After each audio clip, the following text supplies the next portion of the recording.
Strep throat is something I wouldn't wish upon my worst enemies. It was my first quarter in college, and I was approaching my first midterm in a biology class. Head spinning, palms sweating, and my stomach rumbling into a perfect storm of pain. My professor sees the mask on my face and almost immediately sends me to the other room. The test I submitted later that day is what I like to call character development, but that's a story for another time. Now, I'd like to share my personal life through discussion on the things that make me happy versus the things that don't.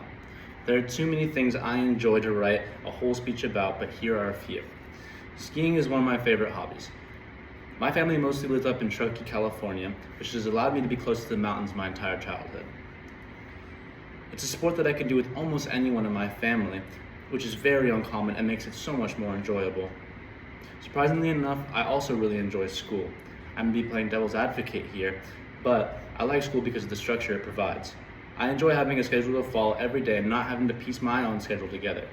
Although I really enjoy both of these things, some aspects of life can ruin the activities I enjoy most. To keep this list short, I've thought of my two least favorite things.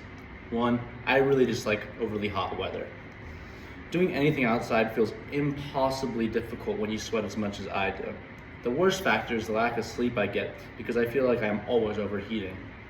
Another one that I easily get bothered by is when people are overly loud on speakerphone, like when you're in a tight space in an elevator or in a car and you're trying to focus on work and someone is just blasting music on the speaker.